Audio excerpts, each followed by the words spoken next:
आप सभी लोगों का एक बार फिर से मेरे इस YouTube चैनल पर हार्दिक स्वागत है। आज हम देखेंगे JNU एंट्रेंस एग्ज़ाम PhD का जो सिलेबस है संस्कृत का, उसके बारे में।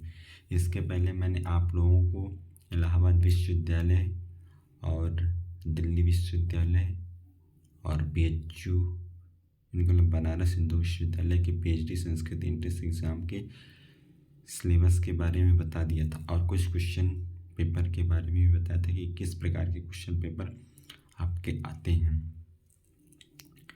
तो पहला आपका जो इंडियन फिलोसफिकल सिस्टम आपका सिलेबस में लगा हुआ है, भारतीय दर्शन पद्धति, तो उसके अनुसार आपको JNU के एंट्रेंस एग्ज़ाम में भारतीय इंडियन फिलोसफिकल सिस्टम के अंतर्गत आप लोगों को क्या क्या पढ़ना पड़ेगा। तो भारतीय ज्ञान परंपरा के अंतर्गत आपको प्रमाण मीमांसा, तत्व मीमांसा और आचार मीमांसा पढ़ना पड़ेगा, जिनमें से आपको भारतीय ज्ञान परंपरा में चार्वाक, जैन, बौद्ध, न्याय, सांख्य, योग और मीमांसा, इन दर्शनों के मतलब प्रमाण मीमांसा, तत्व मीमांसा और आचार मीमांसा को पढ़ना पड़ेगा। फिर आपका शैव दर्शन आपको प्रतिभिज्ञा हृदय एक ग्रंथ आता है, उसमें से आपको शैव दर्शन पढ़ना पड़ेगा, जिसमें आपको प्रतिभिज्ञा क्या है उसको पढ़ना पड़ेगा, त्रिक दर्शन क्या है उसको पढ़ना पड़ेगा, और शैव दर्शन में 36 तत्व क्या है उसको देखना पड़ेगा, सप्तविध प्रमाता क्या है, शैव दर्शन की परंपरा क्या है इसको पढ़ना पड़ेगा, और आपको सर्वदर्शन संग्रह के अनुसार जैन मत और बौद्ध मत क्या है उसको देखना पड़ेगा। और फिर अगला है वेदांत दर्शन की परंपरा, दार्शनिक परंपरा, ग्रंथ परिचय, टीका, भाष्य और काल, इनको भी देखना पड़ेगा। ब्रह्मसूत्र चतुर्सूत्रीय, ब्रह्मसूत्र में आपको क्या देखना पड़ेगा, चतुर्सूत्री शंकर भाष्य देखना पड़ेगा। और अगला आपका जो है सांख्य कारिका में आपको क्या क्या पढ़ना रहेगा, तो सत्कार्यवाद, पुरुष स्वरूप, प्रकृति स्वरूप, सृष्टिक्रम, प्रत्यय सर्ग और कैवल्य, इनको सांख्य कारिका के अंतर्गत आपको पढ़ना पड़ेगा। वेदांत सार के अंतर्गत आपको अनुबंध चतुष्टय, अज्ञान, अध्यारोप अपवाद, लिंग शरीर उत्पत्ति, पंचीकरण, विवर्त, महावाक्य और जीवन मुक्ति, इन चीज़ों को पढ़ना पड़ेगा। नब्बे न्याय भाषा प्रदीप के अंतर्गत आपको का सामान्य परिचय पढ़ना पड़ेगा। नब्बे न्याय भाषा प्रदीप के अंतर्गत आपको सामान्य परिचय पढ़ना पड़ेगा। फिर आपको न्याय मंजरी का सामान्य अध्ययन और तर्क संग्रह से आपको पदार्थ, कारण, प्रमाण में आपको प्रत्यक्ष प्रमाण, अनुमान, उपमान, शब्द, प्रामाण्यवाद और प्रमेय, इन चीज़ों को देखना होगा। तर्क भाषा का सामान्य परिचय देखना पड़ेगा। न्याय सिद्धांत मुक्तावली का सामान्य परिचय निकला, सामान्य अध्ययन। प्रशस्त पद भाष्य पढ़ना पड़ेगा। तार्किक रक्षा, वरदराज आचार्य की तार्किक रक्षा एक बुक आती है उसको पढ़ना पड़ेगा। मीमांसा के अंतर्गत आपको तर्क तथा ग्रंथों की व्याख्या पद्धति, इन चीज़ों को, उसमें आपको मीमांसा सूत्र तर्कपात करके सबर भाष्य का आता है उसको पढ़ना पड़ेगा। और अर्थ संग्रह में आपको धर्म विचार क्या है, भावना, वेद, लक्षण, विधि, मंत्र, नामधेय, निषेध और अर्थवाद, इन चीज़ों को देखना रहेगा। योग सूत्र के व्यास भाष्य के अंतर्गत आपको चित्त भूमि क्या है, चित्त वृत्तियाँ क्या है, ईश्वर का स्वरूप क्या है, योग अंग क्या है, समाधि और कैवल्य, योग सूत्र के अंतर्गत आपको देखना पड़ेगा व्यास भाष्य।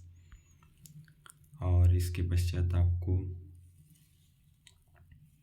संस्कृत साहित्य इनको संस्कृत लिटरेचर एंड पोइटिक्स में आपको साहित्य शास्त्र के संप्रदाय और साहित्य शास्त्र के संप्रदाय, जैसे आपका रस, अलंकार, औचित्य, रीति, वक्रोक्ति और ध्वनि, इनका सामान्य परिचय और इनके द्वारा जो ग्रंथ है,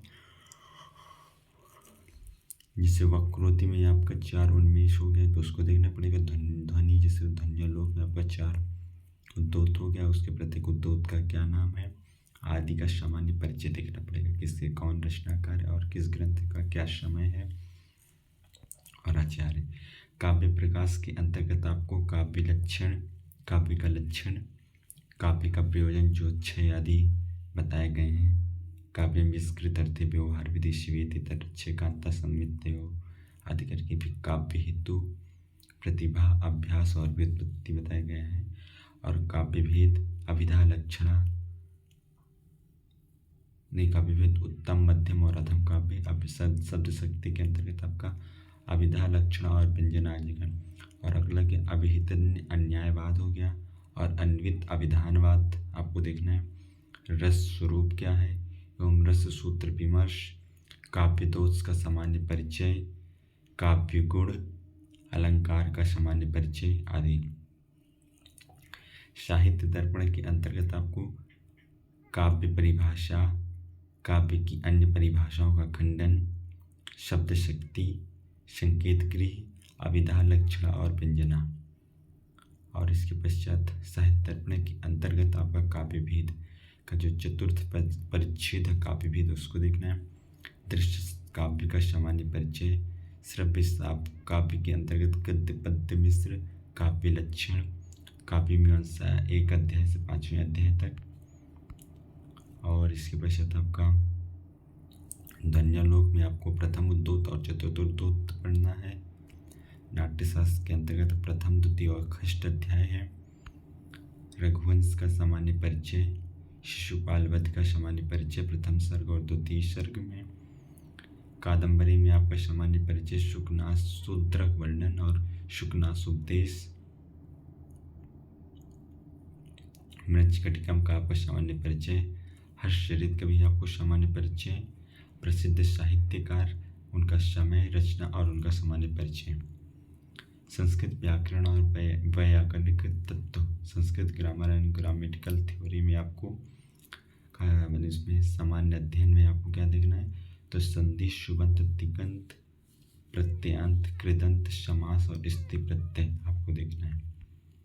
कारक के अंतर्गत आपको सिद्धांत कौमुदी के अनुसार देखना है। कारक प्रकरण, महाभाष आपका पसपसाहिनी पढ़ना है।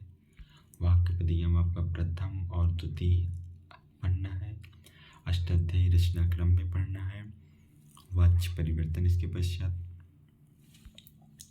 संगणकीय भाषा विज्ञान सहित संस्कृत भाषा विज्ञान, मतलब Sanskrit linguistic including computational linguistic. यह एक ऐसा फील्ड है जो जेएनयू को एकदम अलग बनाता है संस्कृत के क्षेत्र में, और इसका अलग ही है। तो इसमें आपको क्या पढ़ना है, machine translation, MT, type of MT, use of MT, मतलब मशीन ट्रांसलेशन कितने प्रकार का होता है और इसका यूज कैसे है। फिर एक computer for Sanskrit, computer Sanskrit के लिए कैसे है।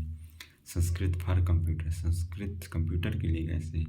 फिर जनरल इंट्रोडक्शन देखना है कि जावा के एक्सटेंशन फाइल क्या, फाइल टाइप्स क्या आदि। आर्टिफिशियल इंटेलिजेंट एआई को देखना है। नेचुरल लैंग्वेज प्रोसेसिंग एनएलपी को देखना है। फिर टेक्स्ट प्रोसेसिंग इन संस्कृत, इसको देखना पड़ेगा। और इसके पश्चात फिर आपका वेद का टॉपिक आता है।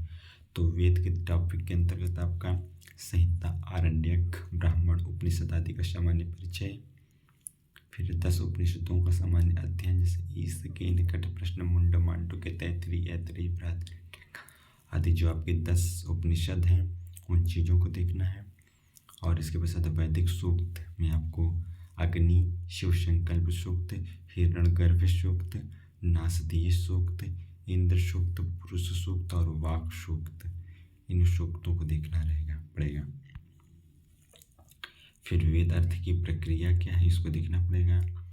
और फिर अगला जो टॉपिक है, पाश्चात्य एवं भारतीय विद्वानों का मत वेद पर क्या है, कि मतलब कहने का तात्पर्य कि वेद कैसा है। जैसे कुछ विद्वान मानते हैं कि वेद की उत्पत्ति काल इतना है, मैक्स मूलर, वेबर आदि, और इसके अलावा अन्य कई विद्वान हैं और कुछ विद्वानों द्वारा अंग्रेजी, हिंदी, फारसी, जैपनीज आदि कई अन्य भाषाओं में वेदों का अनुवाद कराया गया, उन चीज़ों के बारे में है। फिर पोटस संस्कार, आपके 16 संस्कार क्या हैं। वेदांगों का अध्ययन, आपका जो शिक्षा, कल्प, व्याकरण, निरुक्त, छंद, ज्योतिष आपके वेदांग है उसके बारे में है। फिर आपका याज्ञवल्क्य शिक्षा, पाणिनि शिक्षा, इन चीज़ों के बारे में है।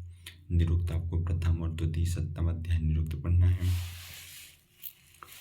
और फिर इसके पश्चात वैदिक साहित्य का सामान्य परिचय देखना है और वैदिक व्याख्या पद्धति कैसी होती है उसको देखना है। और इसके पश्चात आपको फिर आपका अगला टॉपिक जो पुराण शैव दर्शन से रिलेटेड है, उसमें आपको वैष्णव, शैव, शाक्त का सामान्य परिचय देखना है। अष्टादश पुराण का सामान्य परिचय देखना है। और फिर इसके अलावा जो अगला टॉपिक है आपका पाली और प्राकृत अध्ययन सामान्य परिचय, जिसमें आपको पाली और प्राकृत का संस्कृत के साथ संबंध क्या है उसको देखना है। फिर भारतीय सामाजिक चिंतन, इंडियन सोशल थॉट्स, एक ये टॉपिक भी है आपका पीएचडी की एंट्रेंस एग्जाम में। इसमें आपको भारतीय संस्कृति देखना है, शिक्षा व्यवस्था क्या है, आश्रम व्यवस्था क्या है, पुरुषार्थ चतुष्टय क्या है, मनुस्मृति का आपको प्रथम, द्वितीय और सप्तम अध्याय पढ़ना है।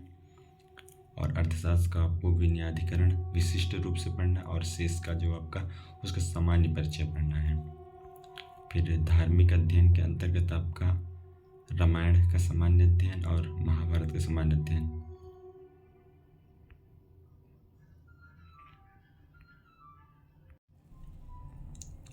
अगला आपका संस्कृत पांडुलिपि विज्ञान मतलब संस्कृत मनुस्क्रिप्टोलॉजी। इसमें आपको पांडुलिपि की परिभाषा क्या है उसको देखना है, पांडुलिपि के प्रकार क्या है, पांडुलिपि लेखन कला क्या है, और इसके अलावा आपको पांडुलिपि लेखन का इतिहास क्या है उसको देखना है, प्रसिद्ध पांडुलिपि संग्रह क्या है।